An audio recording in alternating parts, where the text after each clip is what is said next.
देखिए, इस देश में सबसे बुनियादी लड़ाई दो विचारों की है। एक तरफ वो विचार है जो समता और न्याय के मूल्यों में यकीन रखता है। वो एक शेर है ना कि ये है तो सबके लिए हो, ये जिद हमारी है, बस इसी बात पे दुनिया से जंग जारी है। लेकिन एक दूसरा विचार इस देश में हमेशा से रहा है, जो मुट्ठी भर लोगों के हाथ में सत्ता, ताकत, संसाधन सब कुछ को इकट्ठा रख देना चाहता है। बाबा साहब अम्बेडकर का संविधान, मंडल कमीशन, जन आंदोलन, देश के विश्वविद्यालय, ये सब कोशिश करते हैं कि नहीं, बुनियादी सवालों पर बात हो, शिक्षा पर बात हो, रोजगार पर बात हो, ताकि बराबर की दुनिया बन सके, बराबर का समाज बन सके। जिसको इस बराबरी से दिक्कत होती है वो हमेशा उलझाने और नफरत के एजेंडे को सामने लाने का काम करता है, ताकि मुट्ठी भर लोगों के हाथ में सत्ता, ताकत, संसाधन सब कुछ रहे और दूसरी तरफ बुनियादी सवालों से ध्यान भटका रहे और नफरत के एजेंडे में सबको एक साथ उलझाए रखा जाए। इसलिए आप देखेंगे कि हर दम ये कहा जाता है कि हिंदू खतरे में है। जो इस देश का सबसे ज्यादा आबादी जिसको बताया जाता है सो कॉल्ड हिंदू, वो अगर खतरे में है, सबसे ज्यादा आबादी वाला, तो फिर खतरे में कब है, कैसे है? सरकार हिंदुओं की चल रही है कथित तौर पर और तमाम लोगों की इस तरह की चल रही है। असल में खतरे में शिक्षा है, कलम है, किताब है, इंसानी सरोकार है, बराबरी का मूल्य है, उसको खतरे में न जनता जान जाए, इसलिए झूठ बोला जाता है। पर जैसे आए दिन बाबाओं का चोला ओढ़ के जो नफरती बयान देते हैं, क्या लगता है इन पर कार्रवाई ना होने की वजह क्या है? देखिए, नरसिंह नाम के शख्स ने जो है बयान दिया है नबी की शान में। मुझे लग रहा है कि धर्म सुधार आंदोलन इस देश में जब चले, इस देश की नैतिक शिक्षा की किताबों में पढ़ाया जाता है, तो राजा राम मोहन राय टाइप का कोई हिंदू ही आया, कहा कि सती प्रथा गड़बड़ है, जिसे तुम धर्म मान के पूजते हो उसको बंद करो, महिलाओं को जला दे रहे हो। तो वो क्या हुआ? धर्म सुधार आंदोलन हुआ। कोई महात्मा ज्योतिबा फूले आए तो उन्होंने कहा विधवाओं का विवाह भी होना चाहिए, बाल हत्या से सुसंगोपन गृह बनाया, अछूत जिसे कह रहे हो उसे शिक्षा भी देनी चाहिए, तुम्हारा धर्म शिक्षा देने से रोकता है। तो कोई फूले पैदा हुआ, कोई अंबेडकर पैदा हुआ, कोई शाहू जी आए, कोई राजा राम मोहन राय, ईश्वर चंद्र विद्यासागर आए, तो धर्म के भीतर जो जो सुधार होना था वो हुआ। अगर इनमें से कोई कहता कि मुसलमानों को सुधारना है तो दंगा होता। हर धर्म के भीतर प्रगतिशील विचार वाले लोग आते हैं, उस धर्म में अगर समय के मुताबिक कोई सुधार होना होता है तो वो धर्म वाले लोग करते हैं। जिसे दंगा कराना होता है वो अपने धर्म की सारी कमियों को छिपाएगा और दूसरे के धर्म की टिप्पणी करेगा। मुझे लगता है कि ये केवल दंगाई मानसिकता है। और बीजेपी और आरएसएस क्या करता है कि बड़े नेताओं से कभी ये बयान नहीं दिलवाएगा। वो जब खड़े होंगे तो कहेंगे सबका साथ, सबका विकास, सबका विश्वास, सबका प्रयास। वो कहेंगे 140 करोड़ देशवासियों, और अपने नीचे के नेताओं से हमेशा इस तरह के बयान दिलाते रहेंगे ताकि उनका नफरती एजेंडा काम करता रहे। ये बाबा साहब के संविधान के खिलाफ है। वो संविधान भी कहता है कि जिसको भी उपासना करनी है उसकी आजादी इस देश का संविधान करता है। तो पहले अपने धर्म में सुधार करो और दूसरे के धर्म में सुधार करने वाले लोग उसके धर्म के भीतर से आएंगे, वो अपना काम करेंगे। आजकल हो ये रहा है कि जब अपने घर की सफाई करने जाओ तो कोई अचानक खड़ा हो जाए कि देखो पड़ोसी घर गंदा है, तो पड़ोसी घर में झाड़ू लगाने नहीं न जाओगे, उससे झगड़ा बढ़ेगा। अपने घर का साफ सफाई करो, पड़ोसी अपना घर अपने आप साफ करेगा। ये पूरे देश को नफरत की आग में झोंक करके, हिंदू मुसलमान के नैरेटिव में ले जा करके, जाति का सवाल जो इस देश का बुनियादी सवाल है, गैर बराबरी का सवाल, जाति जनगणना का सवाल, मंडल आंदोलन का सवाल, दलितों पर होने वाले अत्याचार का सवाल, हम तो इस देश के लोगों से पूछते हैं कि इस देश में जातिवाद क्या मुसलमानों ने बनाया? किताब पढ़ने से रोकने के शास्त्र अपने मुसलमानों ने लिखे क्या? सड़क पर चलोगे नहीं, पानी पियोगे नहीं, ये मुसलमानों ने कोई किया? मंडल कमीशन का विरोध किसी मुसलमान ने किया? किसी संगठन ने, मुसलमानों के किसी संगठन ने कहा कि जैसे ही संविधान बना वैसे ही उनका लेख आने लगा कि हम संविधान नहीं मानते, हम तिरंगा नहीं फहलाएंगे? ये बुनियादी सवाल आरएसएस और बीजेपी की दक्षिणपंथी मानसिकता का है, जो इस देश में मुसलमान को दुश्मन बनाकर पेश करना चाहता है, ताकि हिंदुओं के भीतर जो गैर बराबरी है, जातिवाद है, आर्थिक रूप से विषमता है, उस पर कोई बात ना हो और एक फेक हिंदुत्व का नैरेटिव बना रहे। तो योगी जी तो कह रहे हैं कि एक रहो, नेक रहोगे, बटोगे तो कटोगे। योगी आप जाति जनगणना कहकर बांटने के प्रयास कर रहे हैं। नहीं, योगी जी से मैं पूछना चाहता हूं कि क्यों एक करने की बात आप कर रहे हैं? इसका मतलब बंटे हैं। बांटा किसने?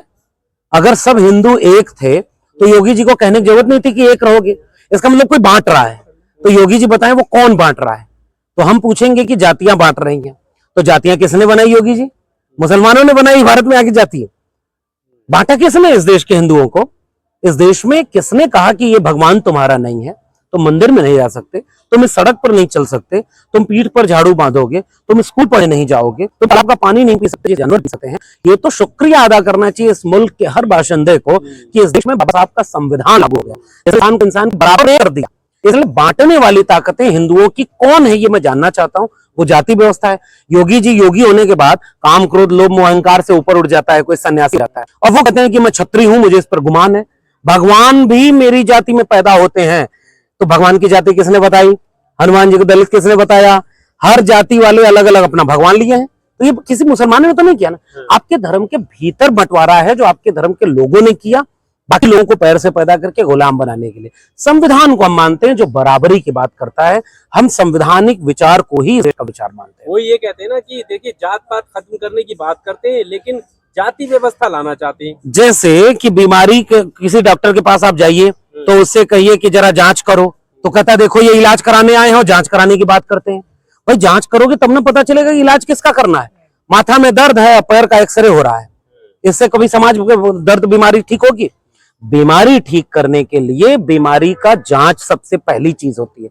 देश चलता है तो सड़क बनाने के लिए जब टेंडर पास होता है तो पहले सर्वे किया जाता है कि कहां सड़क और सड़क नहीं है, कहां पुल नहीं है। ये अलग कि आजकल जो सड़क बन रही है अयोध्या में भी बनी वो भी टूट गई, तो ये तो एक अलग बात है। भ्रष्टाचार कितना हो रहा है। सर्वे के बिना सड़क नहीं बनती, सर्वे के बिना कोई पॉलिसी नहीं बनती, सर्वे के बिना देश कैसे चल रहा है? जाति खत्म करने का पहला कदम जाति जनगणना है। जाति जनगणना होगी तो पता चलेगा कि किस जाति का हक किसने खाया, उसकी बराबरी होगी। किसी को ज्यादा कोई कब्जा किया है तो उससे कहा जाएगा कि दूसरे के हिस्से का मत खाइए, और जिसको कुछ नहीं मिला उसको उससे का हक मिले। बराबरी होगी, अपने आप जातियां खत्म हो जाएंगी। लेकिन जातिगत गैर बराबरी रहेगी तो जातियां कैसे खत्म होगी? यही तो डर है ना लोगों की। आपका निशाना संपत्ति पे है, आप बांटना चाहते हैं। संपत्ति किसकी है? हम ये जानना चाहते हैं कि देश अगर सबका है तो ऐसा क्यों है कि इस देश के बहुसंख्यक दलितों के पास जमीन नहीं है, ओबीसी के पास, अति पिछड़े लोगों के पास जमीनें नहीं है, शिक्षा नहीं है, उनके लोग कुलपति नहीं है, उनके लोग सुप्रीम कोर्ट में जज नहीं है, उनके लोग सेक्रेटरी नहीं है, ज्वाइंट सेक्रेटरी नहीं है, कैबिनेट सेक्रेटरी नहीं है। तो आखिर देश कौन चला रहा है? अगर देश सब लोगों का हिस्सा है तो क्या इस देश के 90% आबादी जनगणना रजिस्टर में दर्ज किए गए आंकड़े मात्र हैं, या वो भी इंसान है? और अगर इंसान है तो अमृत काल के भारत में उनको कितनी जगह मिली? कितना, हमारे यहाँ तो नारा चलता था ना, 100 पाने बादी घाट पिछड़ा पावे 100 में 60। तो बाद के नारे क्या हुए कि 100 में 90 शोषित हैं, शोषितों ने ललकारा है, धन धरती और राजपाट में 90 भाग हमारा है। धन 90 भाग जिसकी आबादी उसका होगा ना, तो वो रिसोर्सेस को छीन करके किसी को देने की बात नहीं है। पहले एक्सरे तो कर लो, फिर पॉलिसी बनाना। मंडल कमीशन कहता है कि समानता केवल समान लोगों के बीच लाई जा सकती है, असमान लोगों को समान लाने के लिए असमान नियम बनाने होंगे। जाति जनगणना इस देश की सबसे बुनियादी जरूरत है जो बताएगी कि किसने किसका हक खाया है। और ये जो एक आखिरी सवाल, जो राजनीतिक अछूत और सामाजिक अछूत मुसलमानों को बनाया जा रहा है, जो लोग सेकुलरिज्म का हवाला देती है जो पार्टियां, वहीं बैकफुट पर नजर आती हैं जब संविधान बचाने की बात आती है, और कई सारे उदाहरण हमारे और आपके सामने हैं। मुझे लगता है कि एक पॉलिटिकल नैरेटिव होगा कि अगर हम मुसलमानों के पक्ष में बोलेंगे तो हमारे हिंदू वोट कंसोलिडेट नहीं होंगे। शायद पॉलिटिकल पार्टियां इस नैरेटिव में जाने से बचती होंगी। मुझे लग रहा है कि बोलना पड़ेगा, इस लिहाज से बोलें कि संविधान जो हक और अधिकार देता है, संविधान को आगे रखें। अगर उस अधिकार पर हमला किसी मुसलमान पर, दलित पर, पिछड़े पर, आदिवासी पर, महिला पर, गरीब पर, किसान पर हो रहा है तो संविधान आगे लेकर के आपको उनकी आइडेंटिटी पर बात करनी चाहिए और ये बात बचाना चाहिए कि बस एक फर्क ये होता है कि आरएसएस चाहता है कि हिंदू बनाम मुसलमान पर ही बात होती है, हिंदू बनाम मुसलमान पर। हम ये कहते हैं कि जो गरीब है, कमजोर है, अब पेट्रोल अगर 100 रुपया लीटर मिल रहा है तो गरीब मुसलमान को भी मजबूरी में वही लेना पड़ रहा है, हिंदू को भी लेना पड़ रहा है। शिक्षा बिक रही है, प्रोफेसर नहीं है, शिक्षा महंगी हो रही है, तो उसका नुकसान हिंदू मुस्लिम गरीब सबको है, एक जैसा है। तो मुझे लग रहा है पॉलिटिकल पार्टियों को ये बात समझनी होगी कि अन्याय कहीं भी हो, किसी के साथ हो, उसके साथ खड़ा होना मुझे लग रहा है कि संविधान और आइडिया ऑफ इंडिया के लिए सबसे बुनियादी शर्त है। और हम अपने साथ के आखिर में केवल ये बात कहूं कि राष्ट्र बनता कैसे, भूगोल के नक्शे पर खींच दी गई लकीरों से ही राष्ट्र नहीं बनता, वहां के लोगों से बनता है। और अगर वहां के लोग अपनी पहचान के नाम पर शरण के जाएंगे तो उस राष्ट्र का साझा सुख और साझा हम एक नागरिक होते हैं। वरना हम कौन से भारत में हैं? हिंदू राष्ट्र का दावा करने वाले हिंदू गांव तो नहीं बना पाए आज तक। पिछले दिनों विश्वकर्मा पूजा हुई तो विश्वकर्मा लोग बनाए, फिर चौरसिया सम्मेलन चौरसिया करेगा, शिवदयाल से चौरसिया उनको याद करेंगे चौरसिया समाज के लोग। हर जाति भगवान बना दिया, हर जाति का त्योहार बना दिया, हर जाति में अलग अलग लोग हैं, भगवानों की जाति इन्होंने बनाई, मंदिरों में इनके पुजारी बैठे। तो ये हिंदू होने का कोई छलावा जो है SC ST OBC लोगों के हक की बात ना हो इसलिए किया जा रहा है। दुश्मन चाहिए तो मुसलमान बना दिया। तो मुसलमान उतना वहां भी परेशान है।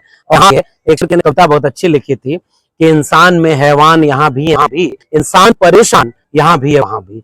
इंसान बात हो, इंसान को इंसान के बराबर समझा जाए। मुझे लग रहा है यही राजनीति का तकाजा होना चाहिए। हमारे जैसे लोग जो सामाजिक काम करते हैं उनका भी ये तकाजा होना चाहिए और यही मनुष्य होने की फितरत है। शुक्रिया। सर एक सवाल है, सर समाजवादियों के मंच पर ज्यादा जाएंगे क्या फ्यूचर में, क्या जाएंगे समाजवादी पार्टी में? अब बाबा होता तो पर्ची बना के इसका जवाब दे देता। सर एक सवाल कुछ चीजें वक्त के गर्त में होती हैं जिनसे हमारा विचार मेल खाएगा। न्यूनतम सहमति पर जो हमें याद करेगा हम उसके साथ खड़े होंगे, न्यूनतम सहमति पर अधिकतम एकता। वरना अगर प्योर खोजेंगे तो कोई जगह नहीं बचेगी जहां कोई प्योर बचा, फिर वो आपस में रह जाएंगे। और फिर दोस्तों वीडियो पसंद आए तो लाइक, शेयर और News 22 लाइव को सब्सक्राइब करना ना भूलें। शुक्रिया। देखते रहें News 22 लाइव, सदैव आपके साथ।